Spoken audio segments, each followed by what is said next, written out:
Décision Plus est au service des investisseurs boursiers depuis 1987, au tout début de l'autonomie boursière. Notre logiciel de graphique Market Vision Plus et notre logiciel de code dynamique Trader Plus en ont fait sa renommée. Nous sommes encore ici parce que nous évoluons sans cesse et que nous servons bien nos clients. Découvrez nos produits et services spécialement conçus pour l'investisseur actif et autonome dans la boutique Décision Plus. Le logiciel de graphique Market Vision Plus est en français. C'est le logiciel le plus utilisé par les investisseurs de chez nous.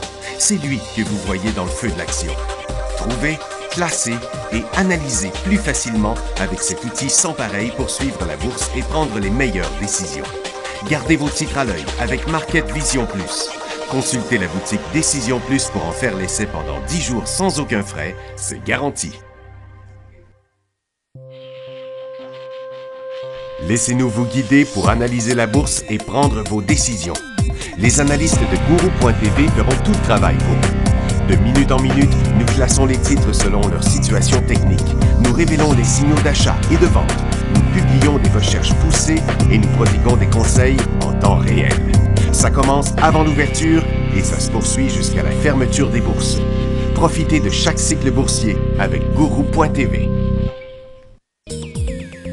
Trader Plus, l'instrument du day trader. 50 cotes qui clignotent en même temps. Autant de listes que vous voulez. Graphiques à la seconde. De 3 à 30 graphiques. Des alarmes à volonté. Des listes de cotes préparées. Des modèles graphiques préparés. Prêts à faire feu. Achetez, vendez avec Trader Plus.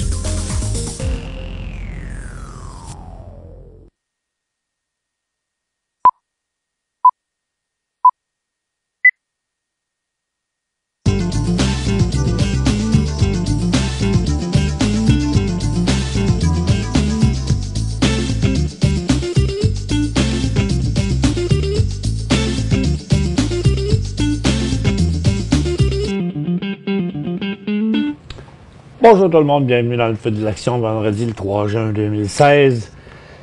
Bon, les marchés sont en baisse du côté américain à cause du rapport d'emploi qui est sorti mauvais. Il attendait 158 000 emplois créés et il y a eu 38 000 emplois créés, c'est 120 000 de moins. Et bon, les marchés sont partis en correction là-dessus ce matin, ont remonté, puis on dirait qu'ils vont redescendre. C'est au plus faible, ça a été 100 quelques points, je pense. Puis il se passe pas grand-chose à part l'or. C'est l'or qui a réagi à l'envers là, sur ce mouvement, à l'inverse, c'est-à-dire du mouvement du marché. Et puis ça s'est estompé. Là, ça a monté rapidement, mais c'est resté à côté là. Et puis, donc, c'est pas évident de penser que ça va aller beaucoup plus loin. C'est encore la même affaire. Ça fait un bout de temps que ça continue. Plus ça change et plus c'est pareil d'une journée à l'autre. Il n'y avait pas grand-chose dans les nouvelles internationales à part de ça. Là. Le dollar américain, lui, est chuté sur les mauvaises données d'emploi. Le Hang Seng, l'indice manufacturier, montre un ralentissement qui disent en fait, la bourse du Japon a rebondi un peu et est en train de tester son support. La bourse de Chine, elle est remontée à sa résistance, mais on s'est complètement coincé. Là. En fait, il y a eu un mouvement dernièrement, mais c'est encore une fois... en s'en allant dans la pointe du triangle, là, on est rendu dans une passe tranquille là, sur les marchés depuis un bout de temps. Du côté de Londres, bien, étant donné que le marché américain a chuté à l'ouverture, Londres, lui, montait au tout début. Et puis, en situation surachetée, normalement, c'était normal de le voir monter, mais là, ça ne monte plus nulle part. Donc, on voit, c'est la même chose ici aussi. On est en train de dessiner une formation triangulaire neutre là, sur les marchés. Du côté du SP500, ben ça descend. La plupart des indices comme Nasdaq, comme on voit, est venu vraiment tester son support à court terme. Donc, on est bloqué là, à la résistance ici. Et de toute évidence, passer 5000 points sur Nasdaq, on serait en bull market. Et puis, aussitôt qu'on traverserait les 4900 points, ben là, on serait en correction jusqu'à 4700. Donc, on est comme entre les deux, là. C'est un point de décision ou d'indécision, devrais-je dire. Sur le Dow, ce matin, on a vraiment chuté sur... Je vais vous le montrer ici, comme ça. Donc, ce matin, on est revenu sur le même creux que les jours précédents. Et puis là, on est en train de remonter. Mais tout ça, ça nous donne tout simplement une petite formation neutre très peu volatile. Donc, si on reprend avec une autre forme géométrique, qui vont être des petits rectangles, vous voyez que le marché de Nasdaq s'en va horizontalement. Celui de New York aussi. Et le TSX et le SPY, en fin de compte, la même affaire aussi. Et le TSX, bien que lui un peu à la hausse aujourd'hui avec 22 points, sont depuis plusieurs jours sans aucune direction, les marchés. Le secteur énergie, USO, tout comme les marchés, sans aucune direction, un peu à la hausse ou un peu à la baisse ne fait pas de grosses différences. Tiens, je vais vous le mettre avec un peu de données, là. Vous voyez, depuis la mi-mai, le pétrole n'a plus aucune direction. Le gaz, lui, a encore progressé un peu aujourd'hui, mais là, il est vraiment rendu essoufflé, a atteint le haut de sa formation neutre. Donc, ça a été un beau petit cycle, mais maintenant en situation totalement surachetée, on devrait le voir revenir à la baisse. En plus, ce matin, il annonçait la construction d'un gazéoduc. C'est l'Office national de l'énergie qui va permettre à Imperial Oil de commencer à construire le projet gazier Mackenzie en 2022, un gazéoduc qui expédiera le gaz naturel des territoires du Nord-Ouest jusqu'en Alberta. Donc, encore augmenter la quantité de gaz, ça. C'est pas pour tout de suite, là, c'est 2022, c'est quand 6 ans, là. Mais du gaz, il y en a. C'est pas ça qui manque. On parle de gaz, c'est-à-dire gaz léger. Et puis, on a 2-3 nouvelles sur le marché canadien. Une à propos de PennWest, qui dit qu'ils ont engagé la Banque Royale pour vendre des actifs qui vont aller chercher 400 millions. Puis, Couche-Tard et 7-Eleven ont soumis des offres pour acquérir le détaillant de dépanneur américain CST. Il y a fait très peu de nouvelles aujourd'hui. Il y en a d'autres du côté américain qui, premièrement, quelques résultats financiers pas très intéressants, mais il y a Twitter et Yahoo en fait, c'est Twitter qui a rencontré l'équipe de direction de Yahoo. Ils disent, il y a quelques semaines, pour discuter d'une éventuelle fusion. Bon, Twitter et Yahoo sont tous les deux en baisse, comme le marché fait. Dans la même proportion aussi, comme on peut voir ici et là, c'est à peu près le même mouvement. Bayer a sécurisé 63 milliards dans 5 banques pour sa tentative d'acquisition de Monsanto, qui Monsanto ne bouge pas.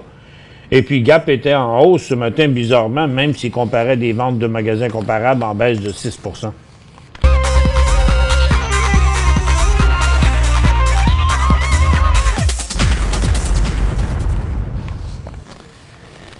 Et puis, GoPro, lui, était en hausse. Il disait le titre en hausse, mais n'était pas tellement en hausse, là. Et c'est suite à des commentaires d'un de ses fournisseurs clés qui est optimiste sur les perspectives pour le marché des appareils photo de sport portable. Bien, c'est un peu normal pour un fournisseur clé d'être optimiste. Et c'est tout ce qu'on avait pour les nouvelles d'aujourd'hui. Rien de très marquant. Ben, il va-tu finir par arriver quelque chose avec Yahoo qui se cherche une place, dans le fond, parce que Yahoo, il en arrache avec Google. Et puis Twitter aussi qui se cherche une mission, parce qu'on sait que Twitter, son titre, il en arrache aussi depuis un grand bout de temps, malgré que la compagnie, ça a beau être très gros, puis il continue quand même à avoir beaucoup de difficultés. Maintenant, regardez le secteur énergie, là. Ça s'en va vraiment nulle part. Donc, tôt ou tard, on va finir par sortir de là, mais de toute la hausse, finalement, il n'y a pas eu grand-chose là, qui l'a justifié, cette hausse-là. Vous savez que quand ça descend de même, sur un graphique d'un an, ça paraît... on voit bien que la hausse n'était pas si grosse que ça, mais lorsqu'on réduit le nombre de données à l'écran, ben ça a l'air extraordinaire parce que oui, depuis février, ça a remonté. Est-ce qu'on a atteint le sommet, par contre, de ça? Tiens, avec, dans son long terme, ici, USO, on voit qu'on a atteint la limite qui inverserait la tendance à long terme baissière pour une tendance haussière. Mais c'est pas fait encore. Ce serait bien intéressant. De là à ce que ça arrive, j'ai un sérieux doute là-dessus. Mais c'est rendu pas mal calme. Sur les orifères, bien, on était sur le bord d'un décrochage, un peu comme le marché dernièrement. Et puis, on surveillait beaucoup ce mouvement-là. Bon, on ne s'attendait pas à avoir un mouvement aussi soudain et aussi fort. C'est ce qui est arrivé. Donc, ce matin, l'indice orifère est parti en hausse. Et puis, si on met ça dans un graphique d'une minute, donc ce matin, ça a monté fortement. Puis là, ben, depuis ce temps-là, ça s'est stabilisé. Fait que ça n'a pas été évident de profiter de ce mouvement-là. Dans certains cas, sur un graphique d'une minute, on voit bien, comme ça arrive très souvent, sur Agnico Eagle et plusieurs autres titres ce matin, ça a décollé en hausse, ça s'est stabilisé pendant environ 4 à 5 minutes pour ensuite donner un deuxième signal haussier. Là, on s'en revient vers le bas. Là. Donc, ceux qui sont rentrés là ce matin et pour faire du day trading depuis 10h30, là, il ne se passe plus rien. Et si on est in de money, mieux vaut réduire notre position ici. Parce que c'est ce qui semble vouloir se passer sur chacun des titres. Il y a eu un premier mouvement, un deuxième mouvement, et puis là, c'est tout arrêté. Donc, les titres orifères, là, ont de la pression à la baisse. Vous voyez, Goldcorp a fait le même mouvement. Il a ouvert à la hausse, s'est stabilisé pendant 5 à 7 minutes, et redécollé. Puis là, maintenant, on teste le haut. Donc, on a l'impression que, c'est-à-dire, teste le support de ce matin, là, testé à 10h, à 11h et à 11h30. Donc, si ça redescend un peu, peut-être que on dirait bien que ce mouvement-là veut se dégonfler, tout comme les autres secteurs qui, eux, chutaient. Maintenant, on va recommencer à monter, comme la consommation discrétionnaire, les services financiers, les industriels chutaient fortement ce matin, sont remontés. Donc, le marché se cherche une direction. C'est c'est pas de la grande volatilité, mais c'est de la volatilité avec aucune direction sur le marché. Fait que c'est sûr que ça vient un peu poche, là, mais il y a beaucoup de gens aimeraient voir quelque chose se passer pour pouvoir profiter de quelque chose, mais on est sur un sommet de marché et avec très peu de perspectives finalement à la hausse. La semaine, ça montait il y a quelques jours parce qu'il disait que, puis bizarrement, ça montait pendant qu'ils annonçaient des hausses probables de taux d'intérêt. Puis on sait normalement, quand ils montent le taux d'intérêt, la bourse, elle descend. Puis là, la bourse, elle montait, même si annonçait des taux d'intérêt. Ils disaient, oui, mais c'est parce que l'économie va bien. Et puis là, ben, d'un coup, c'est que les jobs sortent mauvaises. Puis là, on dit, bon, ben, il n'y en aura plus de taux d'intérêt. C'est comme un vrai yo-yo, là, cette affaire-là. Il n'y en a pas. Les graphiques nous montrent qu'il n'y a pas de direction dans le marché. C'est aussi simple que ça. Fait quand même qu'on voudrait faire des gros pourcentages en swing trading ou que ce soit pour 2 jours, 3 jours ou 3 semaines, quand il n'y a pas d'effervescence dans le marché, puis quand on est dans un marché plafonnant, on ne peut pas faire des miracles. Il faut toujours bien attendre qu'il se passe quelque chose. Dans nos secteurs, donc la seule chose qui monte là, c'est les matériaux, donc l'or et aussi les mines, mais ça n'a pas donné suite non plus, les mines. Ça paraît bien gros, ce mouvement-là, ici, ce matin.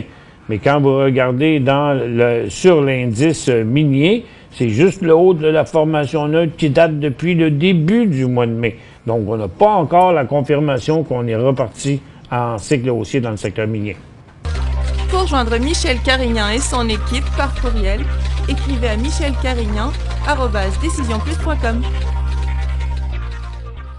5 bonnes raisons de gérer vos investissements avec Banque Nationale Courtage Direct. Des frais de commission fixes à 9,95 en tout temps pour tous les clients et à partir de seulement 6,95 si vous êtes un investisseur actif. Aucun frais d'administration annuel si vous détenez plus de 20 000 $ dans vos comptes. La possibilité d'ouvrir des comptes enregistrés en devise américaine.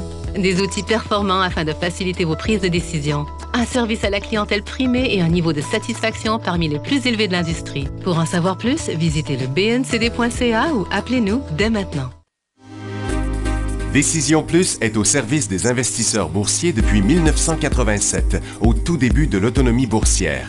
Notre logiciel de graphique Market Vision Plus et notre logiciel de code dynamique Trader Plus en ont fait sa renommée.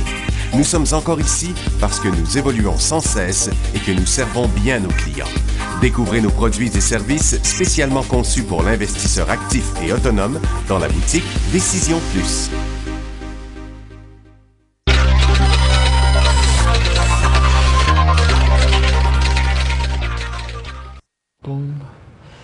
Bon retour, mesdames et messieurs.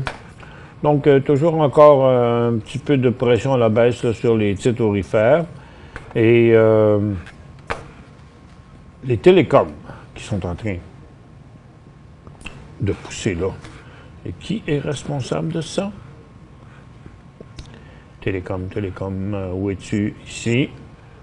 Ah bon, c'est rien de très, très épatant, là. Tout simplement un rebond. Rogers, qui rebondit sur un petit volume aussi. Non, il n'y a rien qui commence là. Il y a juste Rogers qui testait son support qui est remonté de 1%, de 58 cents. Claude demande qu'est-ce que je pense de GoPro. Bien, GoPro, on l'a vu tantôt, il est là. Il était en cycle haussier hier. Aujourd'hui, il y a eu une continuité. Si vous êtes entré là, c'est pas un mauvais choix. Le titre, le volume n'était pas extraordinaire, mais le volume était bon. Le titre est quand même en hausse. On va le montrer, on va le regarder sur un graphique de 5 minutes. On va quand même bien le voir ici. Donc, le cycle qu'on a là, il était haussier. C'est une tendance. Là, ce matin, ça a eu l'air de vouloir décoller, mais on est revenu ici.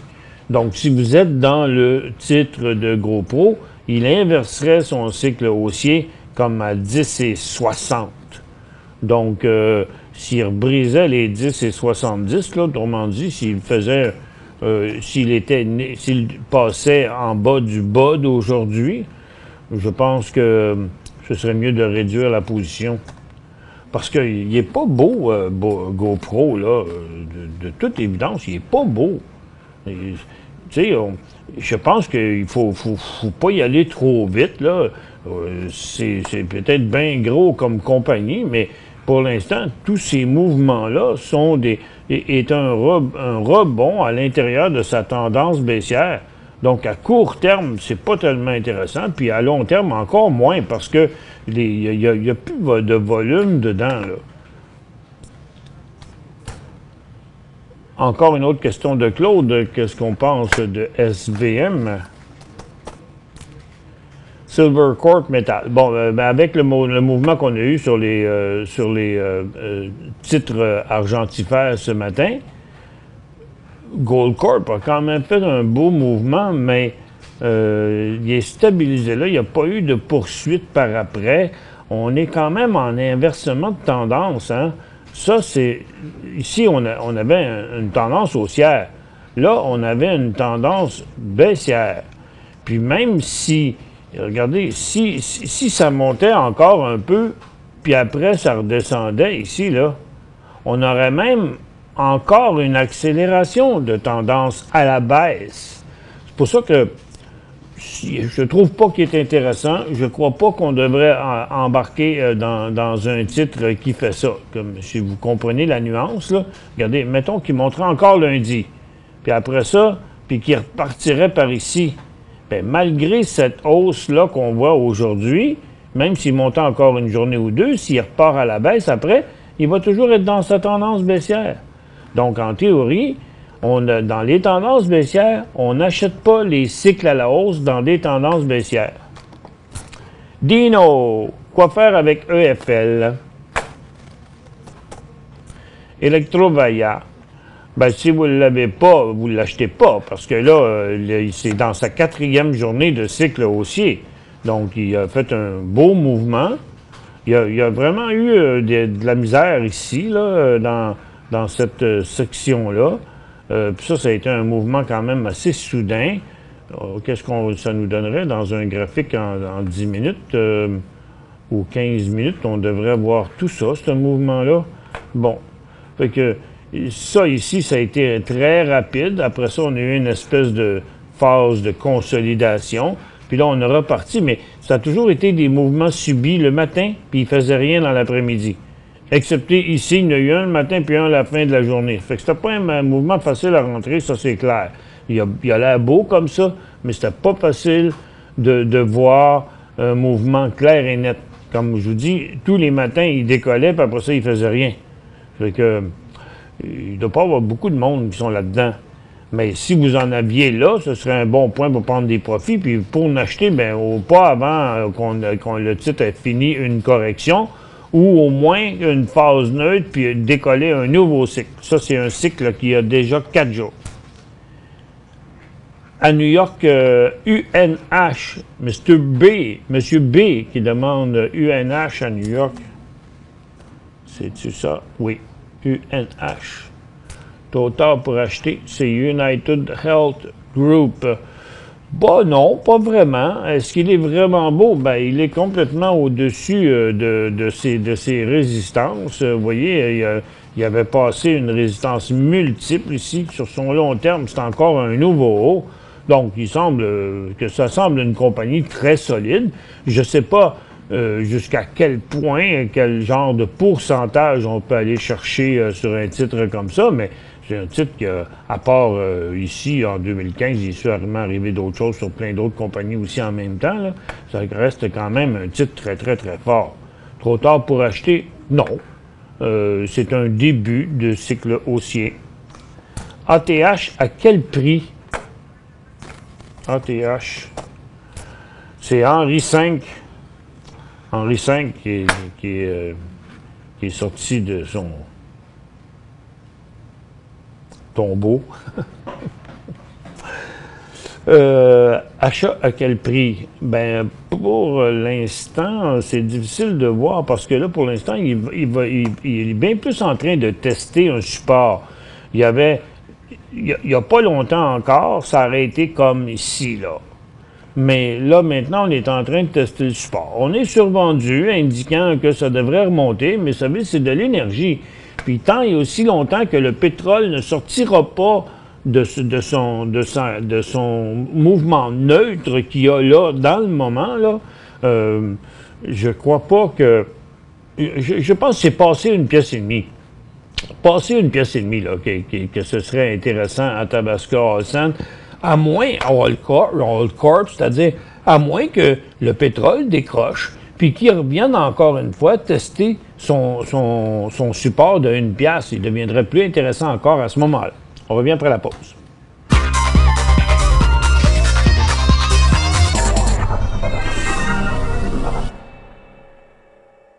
Cinq bonnes raisons de gérer vos investissements avec Banque Nationale Courtage Direct. Des frais de commission fixes à 9,95 en tout temps pour tous les clients et à partir de seulement 6,95 si vous êtes un investisseur actif. Aucun frais d'administration annuel si vous détenez plus de 20 000 $ dans vos comptes. La possibilité d'ouvrir des comptes enregistrés en devises américaines.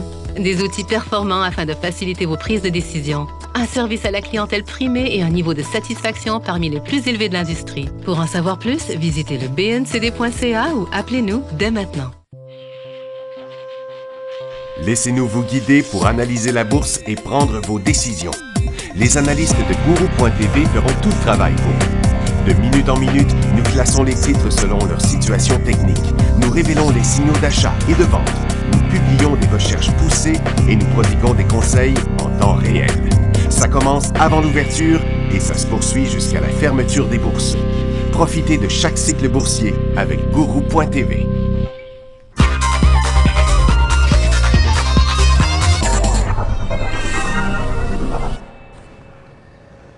Bon, il me reste trois questions, en fait, parce qu'il y en a une qui a déjà été répondue. Une de Gaston, ici, LEDS, achat ou vente.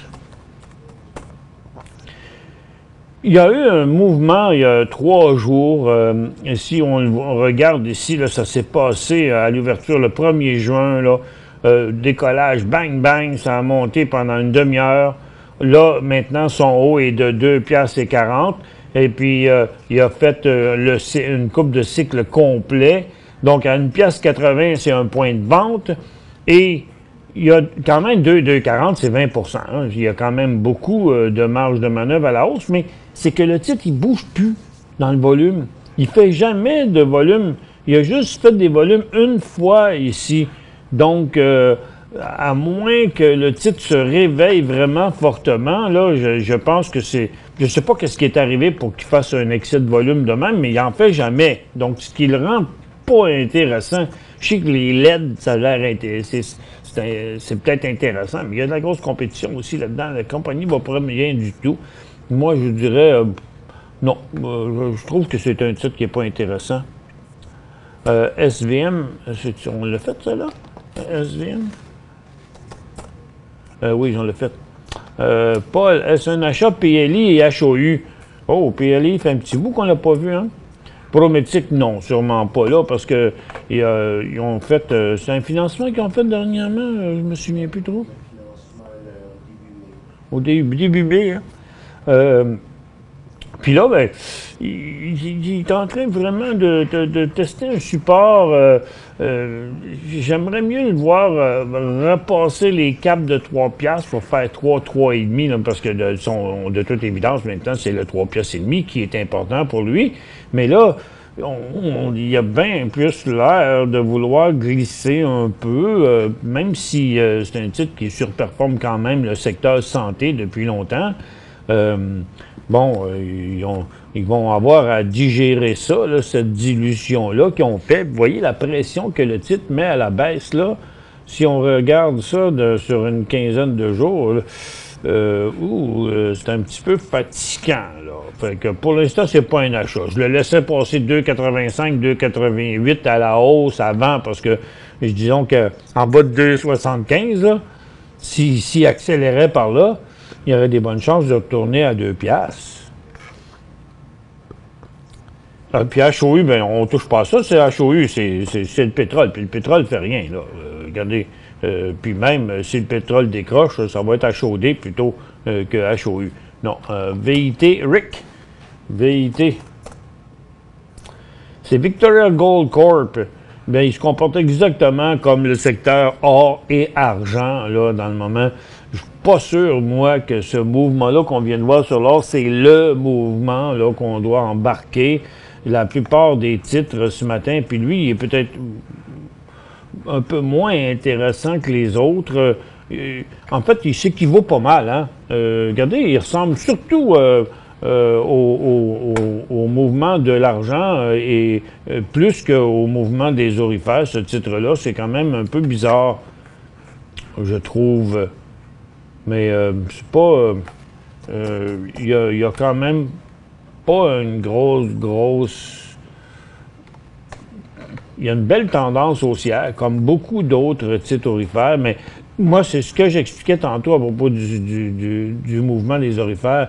Si ça se met à plafonner là un peu, puis à redescendre, je trouve que... J'aime pas bien la situation du secteur orifère là, dans le moment. Il y a beaucoup de résistance. Et puis, même si l'or est beaucoup en hausse, les aurifères sont déjà pas mal rendus à leur résistance. Puis, on n'est plus dans une tendance haussière ici. Hein? La tendance haussière, là, pour avoir une tendance haussière, il faut être capable de continuer un couloir haussier. Mais il a sorti de sa tendance, le secteur. Puis maintenant, on est dans une phase neutre. Donc, je trouve que c'est pas à point encore pour le secteur aurifère. Achat TOS, 2,20 $. TOS. Achat TOS à 2,20 $. Bon, vous êtes à 2,30 $, mais vous avez une multiple résistance ici. Hein? Vous devriez peut-être penser à réduire cette position-là. Parce que vous l'avez acheté au milieu de son dernier cycle haussier, là, presque. OK? Puis là, ben, à ce niveau-là, il va en arracher pour en monter un peu. Je réduirais ça de moitié. Donc, 2,20 à 2,33, ça vous donnerait un prix de revient qui sera au moins ici sur le support. Et une meilleure marge de manœuvre là, pour prendre votre décision. Puis FM à 9,10. Oh, ben ça, vous venez juste d'acheter ça ou vous l'avez acheté quelque part à 9,10 sur cette base-là, là? Pour l'instant, vous êtes dans un mouvement. Il resterait juste à attendre. Je pense qu'il va falloir être patient ici, à savoir est-ce que, oui, ça va continuer en haut ou pas. Pour l'instant, à très court terme, à 9, en dessous de 9, ce cycle-là serait inversé.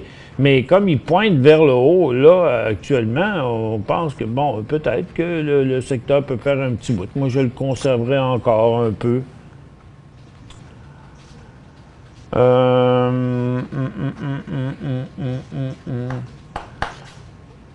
Oh, ben c'était tout pour les questions d'aujourd'hui. Et puis, on va vous souhaiter une bonne fin de semaine. On est à moins 6 sur Nasdaq, moins 6 dixièmes d'1%, puis le DAR il est presque tout remonté. Donc, on a un marché pas trop de direction. On attend-tu des choses la semaine prochaine, Maxime? Non? Il n'y a pas grand-chose dans le collimateur là, la semaine prochaine, fait que j'ai l'impression que, à moins que quelqu'un sorte un lapin de son chapeau, là, ça va être un marché quand même assez tranquille. Pour l'instant, là, on a un marché totalement neutre. Fait que profitez-en. On va passer une belle fin de semaine. Il va faire beau. À lundi.